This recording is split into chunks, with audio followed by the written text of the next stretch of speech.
দুনিয়ার জীবন, দুনিয়া, যে দুনিয়া আমরা এখানে আসছি বসবাস করি, এই দুনিয়ার আমরা সবাই জানি দুনিয়া বলতে কি বোঝায়, পার্থিব জীবন। দুনিয়া এটি হচ্ছে আরবি শব্দ আদনা, এর উৎপত্তি হয়েছে আদনা শব্দ থেকে, অতি তুচ্ছ, অতি নগণ্য। কথা কি বুঝতে পারছেন? অতি তুচ্ছ, অতি নগণ্য, তার মানে দুনিয়ার জীবনটা একদম ক্ষণস্থায়ী, তুচ্ছ। দুনিয়ার জীবনে আমরা যা করব, ভালো করি মন্দ করি, এই ভালো আর মন্দর প্রত্যেকটি কাজের হিসাব হবে পরকালে, আমাকে আপনাকে দিতে হবে। দুনিয়ার জীবনটা যেমন ক্ষণস্থায়ী, কিন্তু পরকালের তুলনায় পরকালের জন্য এই জীবনটার মূল্য কিন্তু অনেক বেশি। তবে এরকম ভাবার সুযোগ নাই যে আমি দুনিয়ার পিছনে আঁকড়ে ধরে থাকব, দুনিয়াতে অর্থ সম্পদ, দুনিয়ার মোহে পড়ে যা ইচ্ছা তাই করব। ব্যাপারটা কিন্তু এরকম না।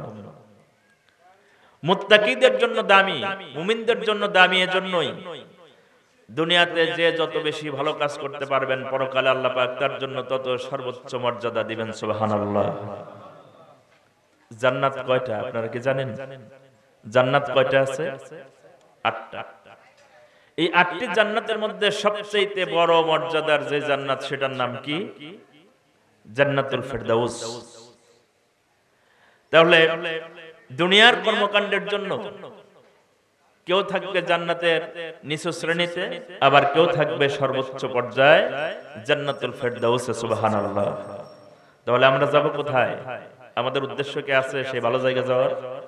আছে কি সবারই?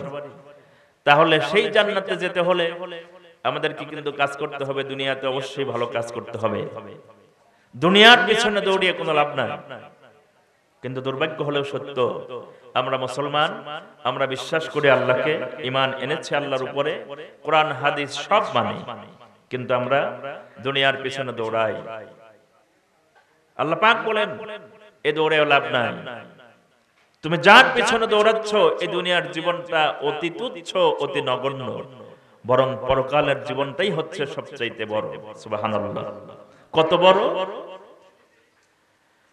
আল্লাহ রাব্বুল আলামিন বলেছেন, খামসিনাল ফাসানা মিম্মা তাউদ্দুন, শুধুমাত্র হাসরের দিন যেটা হবে, বিচার যখন মানুষের কায়েম হবে, হাসরের দিনটা, ওই দিনটাই হবে দুনিয়ার 50,000 বছর যত বড় লম্বা। দুনিয়ার 50,000 বছর যত বড় লম্বা, শুধুমাত্র হাসরের একটা দিনই হবে অত বড়। সুবহানাল্লাহ। হিসাব করছেন? দুনিয়ার 50,000 বছর, মানে আমরা যে হিসাব করি 24 ঘন্টার দিন, 30 দিনের মাস, 12 মাসের বছর, এই হিসাবে দুনিয়ার 50,000 বছর যত বড় লম্বা, শুধুমাত্র হাসরের দিনটাই হবে এত বড়। সুবহানাল্লাহ বিহামদিহি। এত বড় একটা দিনে আল্লাহ তাআলা বিচারের ফয়সালা করবেন আমাদের আপনাদের প্রত্যেকটা মানুষের। আর সেই দিনটা অবস্থা হবে কি? বিশাল এই সূর্যটা আমাদের মাথার উপর চলে আসবে, বিশাল সূর্য। তাহলে এই সূর্যটা মাথার উপর, হাদিসে 3টা বর্ণনা আছে। রাসূলুল্লাহ বলেছেন যে হয় 1 বিঘত, 1 হাত, অথবা 1 মাইল পর্যন্ত লম্বা। তাহলে এত কাছাকাছি চলে আসবে সূর্যের তাপ, কি অবস্থা হবে এবার চিন্তা করুন। এত উপরে আছে, ওখান থেকে সূর্যের তাপে চৈত্র মাসে, বৈশাখ মাসে আমরা সহ্য করতে পারি না, অথচ ওই সূর্য আমাদের একদম কাছে চলে আসবে। মানুষের অস্থির হয়ে যাবে বিভীষিকাময় দৃশ্য দেখে, লোকের অস্থির হয়ে যাবে, দিক বিদিক হয়ে দৌড়াতে থাকবে।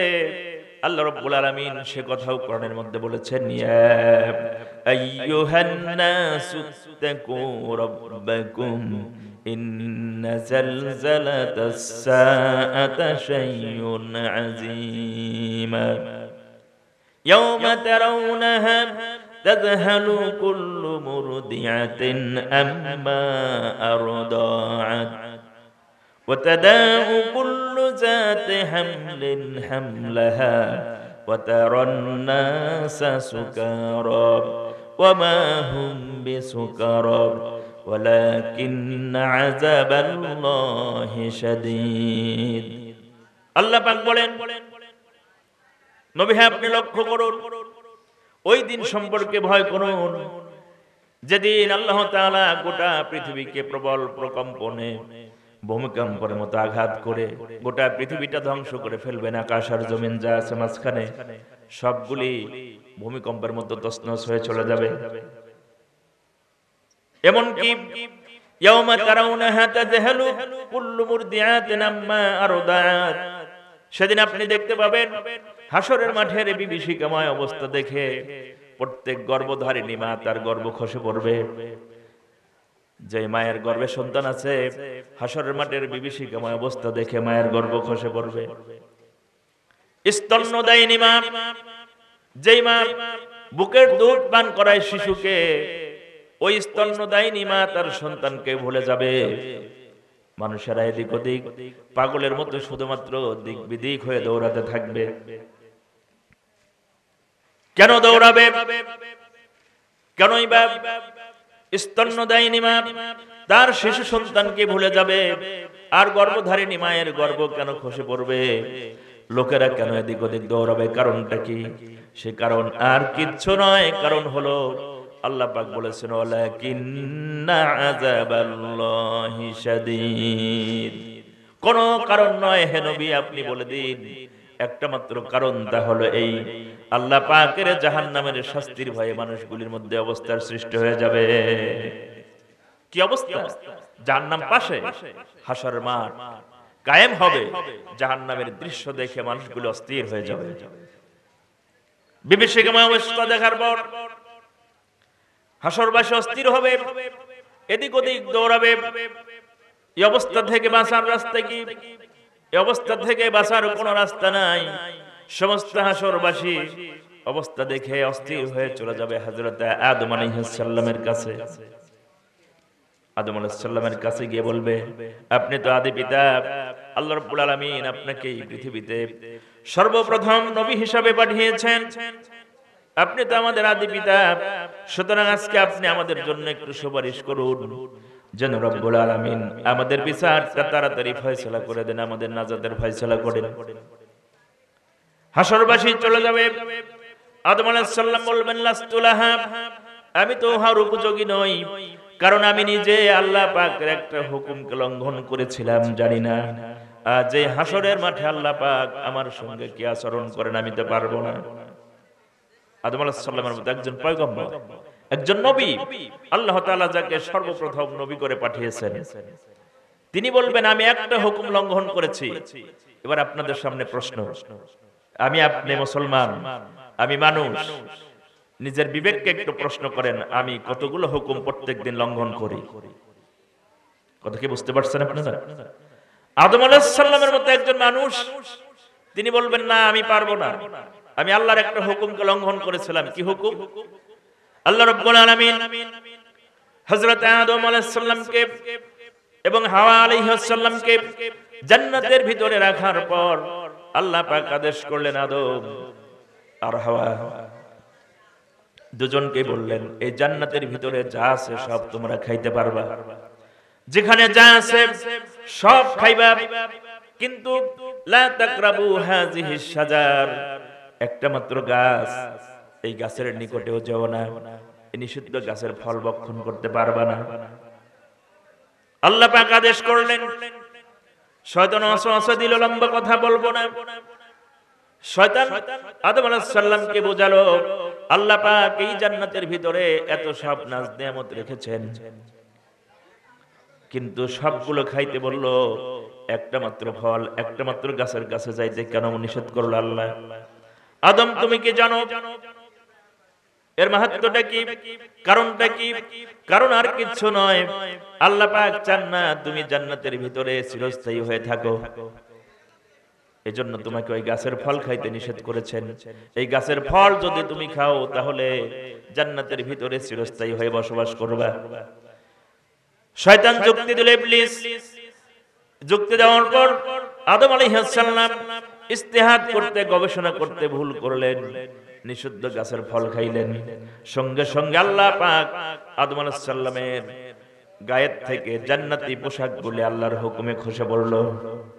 আল্লাহ পাক আদম আলাইহিস সালামকে প্রশ্ন করলেন, আদম, আমি কি তোমাকে নিষেধ করি নাই এই জান্নাতের ভিতরে সব খাইবা, কিন্তু এই গাছের ফলটা খেও না, কিন্তু তুমি কেন হুকুমটা লঙ্ঘন করলা?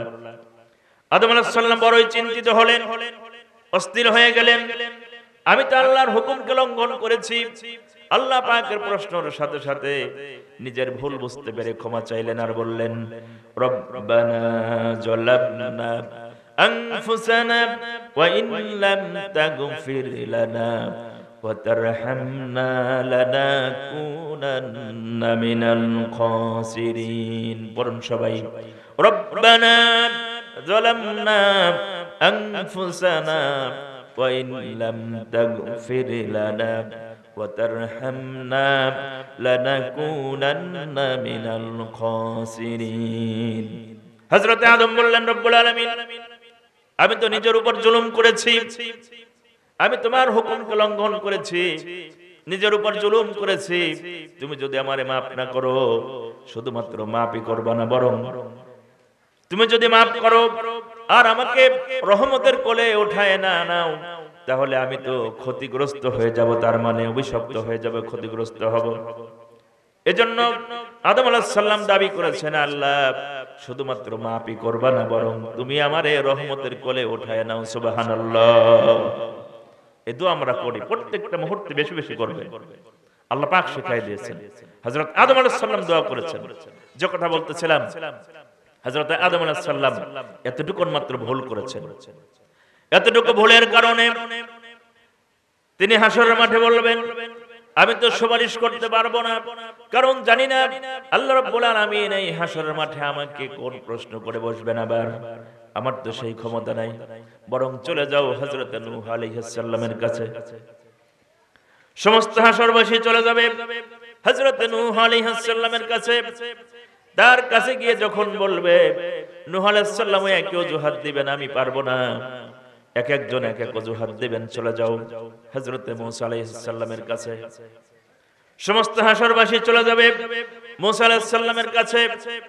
তার কাছে গিয়ে বলবে, আপনি তো কালিমুল্লাহ, আল্লাহর সঙ্গে আপনার সম্পর্ক ভালো, আল্লাহর সাথে আপনি কথা বলেছেন, সুতরাং আজকে আপনি একটু আমাদের জন্য সুপারিশ করুন, যেন রব্বুল আলামিন আমাদের বিচারটাকে তাড়াতাড়ি ফয়সালা করে দেন। সুবহানাল্লাহ। হযরত মূসা আলাইহিস সালাম বলবেন, আমি পারবো না, কারণ এক একজন এক এক অজুহাত দেবে।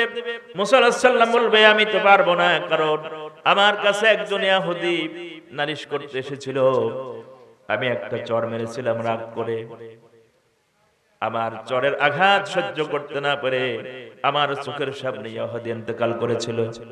জানি না আজ এই হাসরের মাঠে আল্লাহ রাব্বুল আলামিন আমাকে আসামির কাঠগড়ায় হত্যাকারীর কাতারে দাঁড় করবেন কিনা আমি তো জানি না, সুতরাং আজকে আমি তোমাদের জন্য সুপারিশ করতে পারবো না, আমি তো নিজের চিন্তায় অস্থির।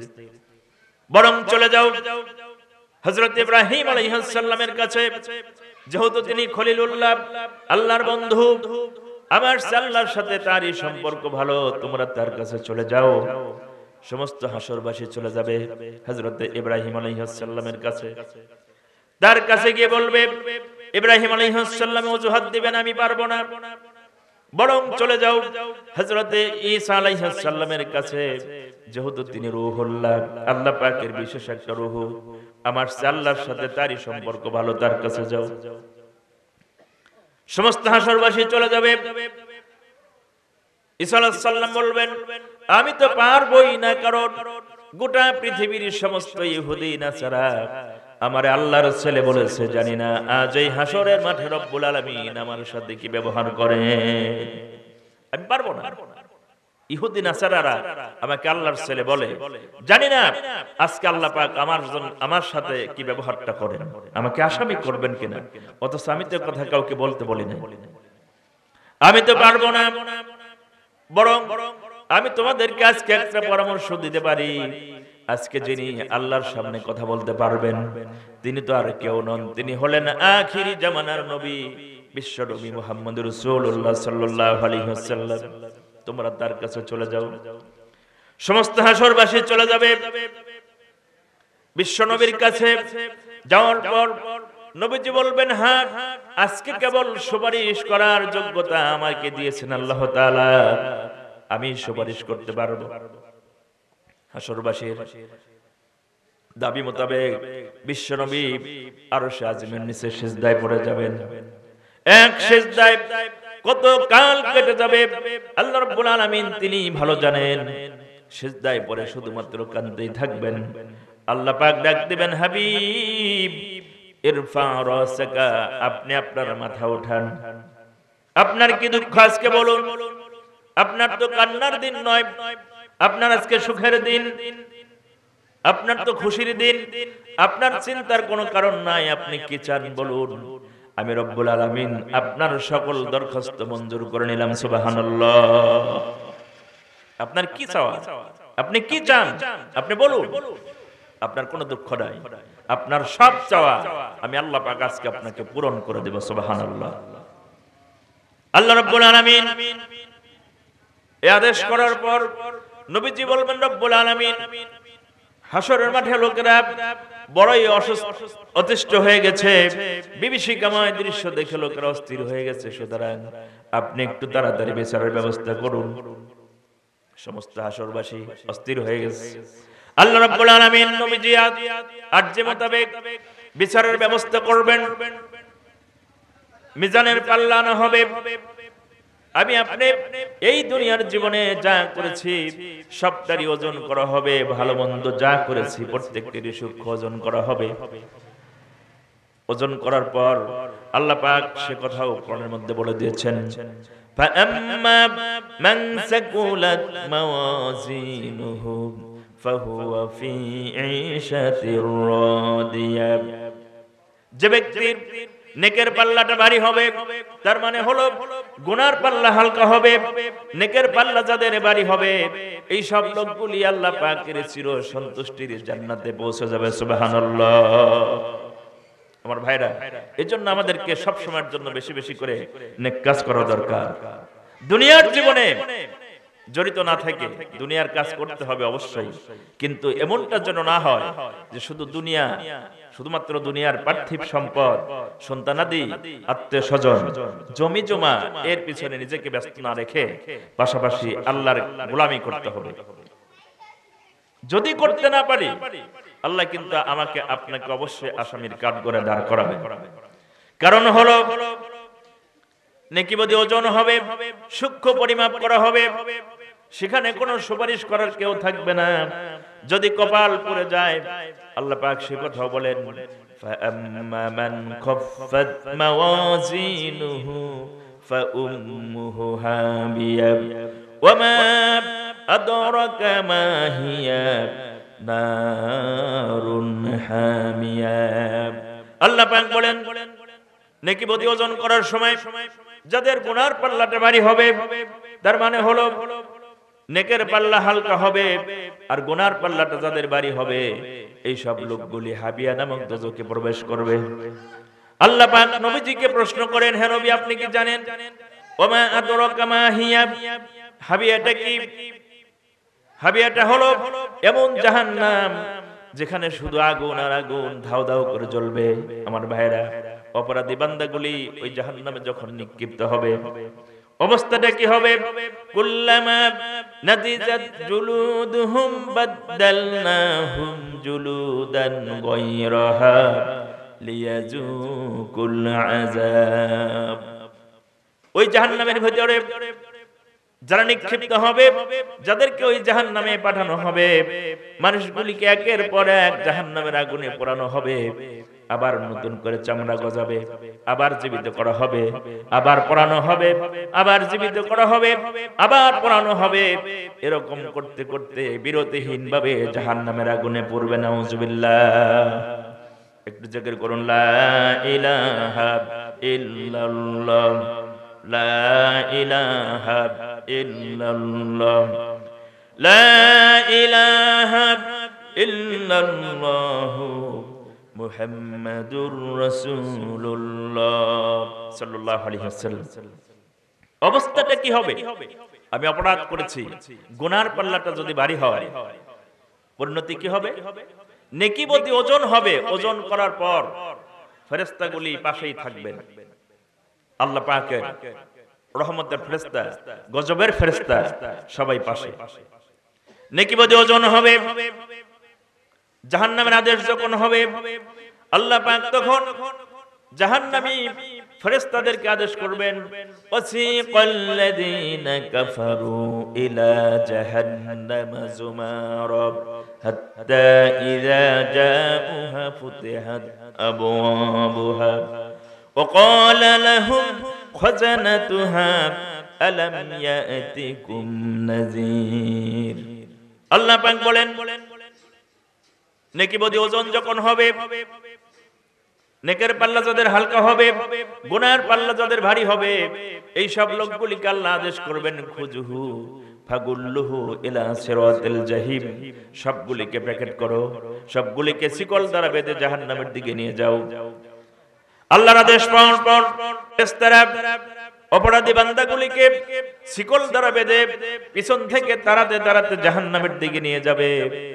যেতে চাইবে না, কারণ যত সামনে যাবে জাহান্নামের আওয়াজ, লেলিহান শিখা, লেলিহান আগুনের আওয়াজ।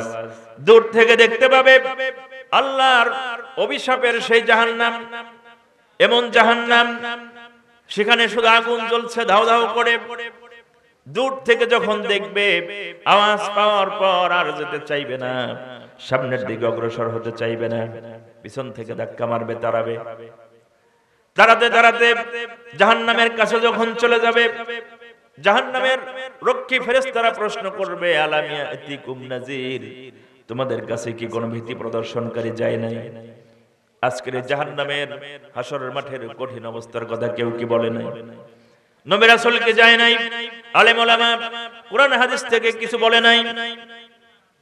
তারা বলবে হ্যাঁ এসেছিল, ক্বালু বালা ওয়ালাকিন হাক্কাত কালিমাতুল আযাবি আলাল কাফিরিন।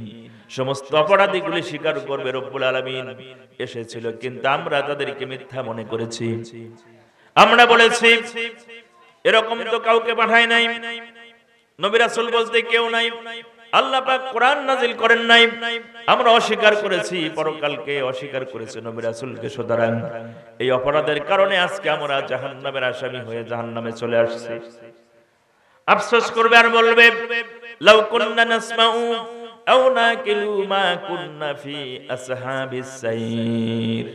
আফসোস করবে, আহারে যদি মাত্র নবীর কথা শুনতাম, কোরআনের কথা মানতাম, তাহলে আজকে আমাদের এই কঠিন মুসিবতের দিন জাহান্নামের আসামি হওয়া লাগতো না।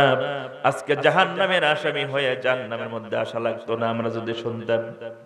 আফসোস করবে আর বলবে, আরে কতই না প্রতারণা করেছি জীবনের সাথে।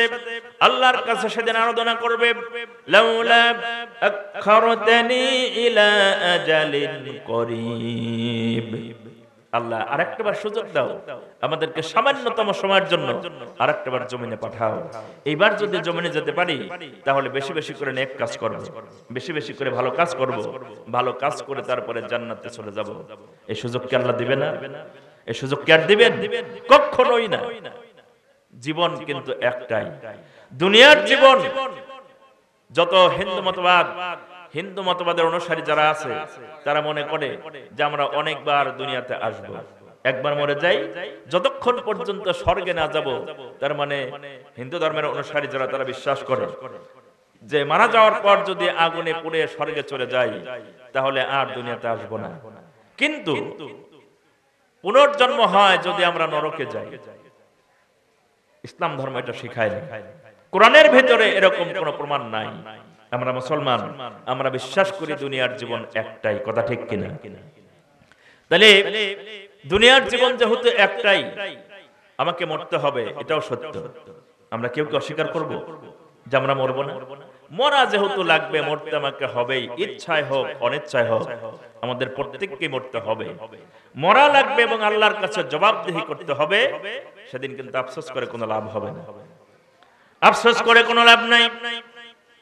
লোকেরা আফসোস করবে সেদিন, অপরাধী যখন হবে, ইয়াউমা তাজিদু কুল্লু নাফসিম মা আমিলাত মিন খায়রিন মুহদারা وعملت من سوء تود لو أن بينها وبينه أمدا بعيدا আল্লাহ পাক বলেন সেদিন লোকেরা আফসোস করবে হারে এমন বিভীষিকাময় অবস্থা জাহান্নামের এত ভয়ানক শাস্তি সেখানে শুধু আগুন আর আগুন ওই বিভীষিকাময় অবস্থা দেখার পর হাসরের মাঠের অবস্থা দেখার পর লোকেরা আফসোস করবে হারে ইয়াউমা তাজিদু কুল্লু নাফসিন মা আমিলাত মিন খায়রিন মুহদারা তার মানে হলো মানুষ যা করেছে ভালো মন্দ সবগুলি যখন নিজের কাছে দেখতে পাবে আল্লাহ সব ওপেন করে দিবেন সবগুলি মূর্খ হোক শিক্ষিত হোক প্রত্যেকটি মানুষকে ভালো মন্দ সবকিছু দেখানো হবে সবগুলি পাওয়ার পর লোকেরা আফসোস করবে হারে আজকের এই দিনটি যদি আমার থেকে দূরে থাকতো অথবা এই দিন থেকে যদি আমি দূরে থাকতে পারতাম তাহলে কতই না ভালো হতো তার মানে হলো যদি বিচারের মুখোমুখি না হওয়া লাগতো কতই না ভালো হতো বেঁচে যেতাম কিন্তু আমার ভাইয়েরা আল্লাহ পাক সতর্ক করেছেন অসংখ্য আয়াতে আল্লাহু লা ইলাহা ইল্লা হুয়া লা ইয়াজমাআন্নাকুম ইলা ইয়াউমিল কিয়ামাতি লা রাইবা ফি আল্লাহ পাক বলেন আল্লাহ হলেন তিনি যিনি ছাড়া অপর কোন উপাসক নাই অপর কোন ইলাহা নাই আর যিনি পরকালের জীবনে আল্লাহর কাছে প্রত্যেকটি মানুষকে একত্রিত করবেন লা ইয়াজমাআন্নাকুম ইলা ইয়াউমিল কিয়ামা তার মানে হলো আল্লাহ বলেছেন কিয়ামতের দিন প্রত্যেকটি মানুষকে একত্রিত করবেন ওই দিন সম্পর্কে কোনো সন্দেহের অবকাশ নাই